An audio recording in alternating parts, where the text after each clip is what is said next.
The 70-year history of peat-generated electricity in Ireland will come to an end in just 15 days' time.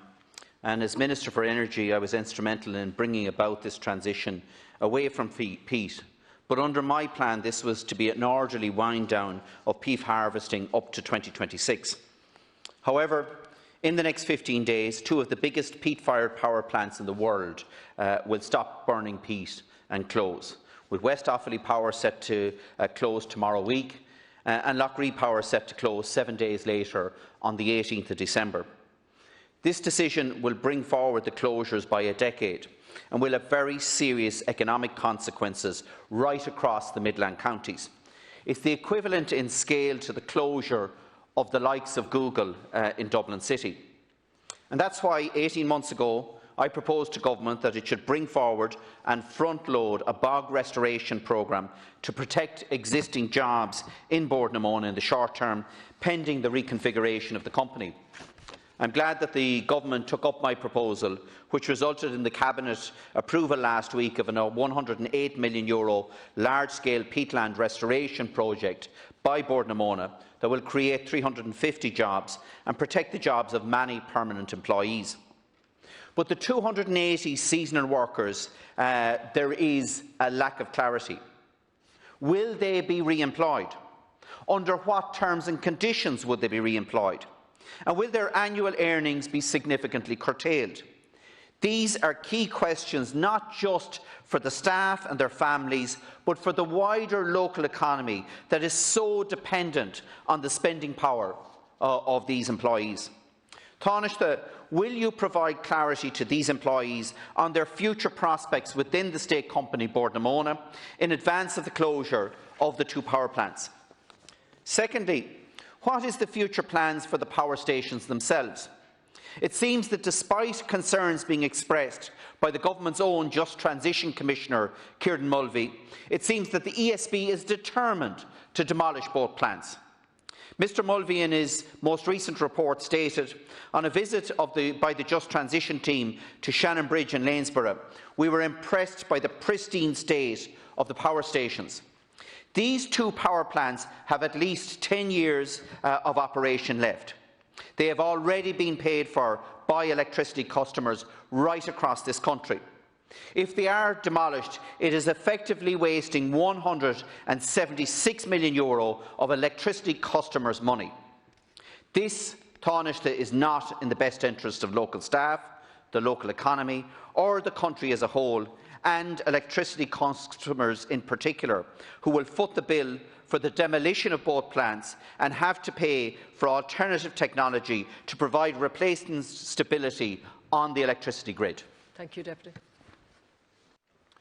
Thanks very much, Deputy. I think when we think about the history of the Midlands and the economy of the Midlands, certainly for most of the last 100 years, it's really been dominated by two semi-states, by ESB, by Bordnamona, providing well-paid, secure jobs that in themselves create other jobs because of the spend in the local economy by people who work in ESB and Bordnamona.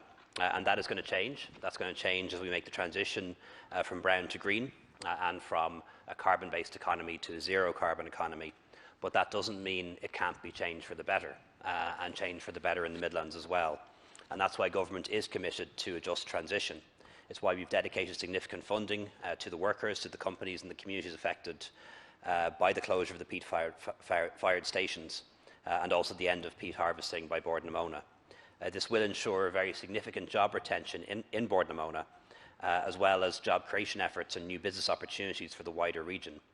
As Deputy Naughten acknowledged just last week, Government set aside €108 million for Bordnamona's large-scale peatlands restoration project, which will secure 350 jobs in Bordnamona and contribute to our target of being carbon neutral by 2050.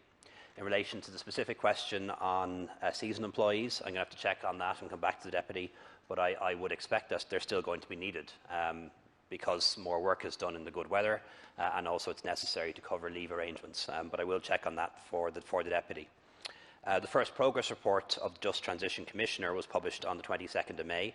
That reflects a comprehensive engagement with relevant stakeholders in the Midlands, setting out the analysis of the challenges facing the region for the workers, their families and communities arising from the accelerated exit from peat harvesting. The report contains important recommendations which will guide job creation efforts and create new opportunities for Bord na Móna workers in the Midlands. Following the Programme for Government commitment, a feasibility study into establishing a green energy hub using the existing infrastructure at the West Offaly and Loughree sites has now commenced. This study is being overseen by a steering group chaired by ESB and includes representatives of Minister Ryan's department, the relevant local authorities and other stakeholders. And we expect the work of this group will conclude by the end of this year, so quite shortly, having regard to the timelines required to meet the company's planning permission obligations in relation to both sites. Deputy Naughten. Taoiseach, can I thank you for your response? But Taoiseach, the reality is that €38 is being wasted in lost operational capacity for every single family in this country who will be paying for it through their electricity bills. Plus we have the demolition costs of the 2 power plants. Plus we have the replacement electricity reinforcement costs, all of which is going to be footed by families right across this country. Now, there are 3 separate power generation proposals that I'm aware of, including the conversion of the power plants to hydrogen fuel power to generate electricity, which would be the first in the world if it was to happen. Now, Taoiseach, we've seen the mistakes that were made in the past with the demolition of our 2 sugar plants in Mallow and Carlow, which I argued against at the time. Don't let us repeat the mistakes that we made in relation to our sugar industry. Do not let those 2 plants be demolished until all possible alternatives are fully explored. Thank you, Deputy. Taoiseach. Thanks again, Deputy.